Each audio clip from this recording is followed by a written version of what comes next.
അങ്ങനെ FIFA world കപ്പിന്റെ ഗ്രൂപ്പുകൾ ഫില്ലായിട്ടുണ്ട്. അതിന് കുറച്ച് ക്വാളിഫിക്കേഷൻ മത്സരങ്ങളും കാര്യങ്ങളൊക്കെ ഉണ്ടായിരുന്നു. അപ്പൊ അത് ഫുള്ള് കംപ്ലീറ്റ് ആയിട്ടുണ്ട്. ഈ ഒരു വേൾഡ് കപ്പിന് വേണ്ടിയിട്ടുള്ള 48 ടീമുകളും ഇപ്പൊ നിലവിലൊക്കെ ആയിട്ടുണ്ട്. അപ്പൊ ഇന്നത്തെ വീഡിയോയിൽ നമ്മൾ നോക്കാൻ പോകുന്നത് ഈ 48 ടീമുകൾ ഏതൊക്കെയാണ്, അതുപോലെ തന്നെ അവർ ഏതൊക്കെ ഗ്രൂപ്പുകളിലാണ് ഉള്ളത് എന്നുള്ളതാണ്. അപ്പൊ നമുക്ക് ഗ്രൂപ്പ് എ മുതൽ തുടങ്ങാം. ഗ്രൂപ്പ് എയുടെ കാര്യം എടുത്താൽ അതിൽ ആദ്യത്തേതായിട്ടുള്ള മെക്സിക്കോ ഉണ്ട്, അതുപോലെ തന്നെ സൗത്ത് ആഫ്രിക്ക, കൊറിയ, അതായത് സൗത്ത് കൊറിയ, പിന്നെ ചെക്ക് റിപ്പബ്ലിക്, ഈ തുടങ്ങിയ 4 രാജ്യങ്ങളാണ് ഗ്രൂപ്പ് എയിലുള്ളത്. പിന്നെ ഗ്രൂപ്പ് ബിയിലുള്ളത് കാനഡ, ബോസ്നിയ, പിന്നെ ഖത്തർ, സ്വിറ്റ്സർലാൻഡ്. ഇതിൽ ഇപ്പൊ ഈ ബോസ്നിയ ഏറ്റവും ലാസ്റ്റ് ക്വാളിഫിക്കേഷൻ കളിച്ചു വന്ന ടീമാണ്. പിന്നെ ഗ്രൂപ്പ് സിയിലുള്ളത് നമ്മുടെ ബ്രസീൽ, മൊറോക്കോ, ഹെയ്ത്തി, സ്കോട്ട്ലാൻഡ്, ആ ഒരു ടീമുകളാണ്. ഇനി ഗ്രൂപ്പ് ഡി നോക്കിയാൽ ആതിഥേയരായ യു എസ് എ അവിടെയുണ്ട്. പിന്നെ പരാഗ്വേ, ഓസ്ട്രേലിയ, തുർക്കി, ഈ 4 ടീമുകളാണ്. ഗ്രൂപ്പ് ഇ നോക്കിക്കഴിഞ്ഞാൽ ജർമ്മനി ഉണ്ട്, ഇക്വഡോർ ഉണ്ട്, കോട്ടോ ഡ്രൈവ് ഉണ്ട്, പിന്നെ കുറസാവോ എന്ന് പറയുന്ന ഈ ഒരു വേൾഡ് കപ്പിൽ ആദ്യമായിട്ട് വേൾഡ് കപ്പ് അപ്പിയറൻസ് നടത്തുന്ന ഒരു രാജ്യം കൂടിയുണ്ട്.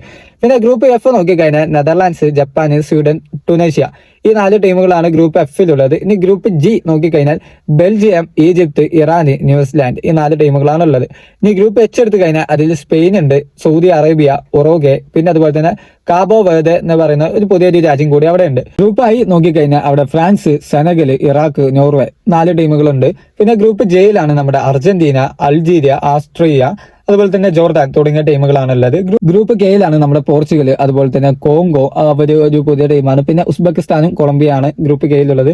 ഇനി ഗ്രൂപ്പ് എല്ല് നോക്കിയാൽ ഇംഗ്ലണ്ട്, ക്രൊയേഷ്യ, ഗാന, പനാമ തുടങ്ങിയ ടീമുകളാണുള്ളത്. അപ്പൊ ഏകദേശം 48 ടീമുകളാണ് ഈ ഒരു വേൾഡ് കപ്പിൽ പങ്കെടുക്കാൻ പോകുന്നത്. അപ്പൊ ഈ 48 ടീമുകൾ പിന്നെ ഒരു 32 ആവും. പിന്നെ 16, 8, 4, 2, 1 ആ ഒരു രീതിയിലാണ് ഇതിന്റെ ഫോർമാറ്റ് ഉള്ളത്.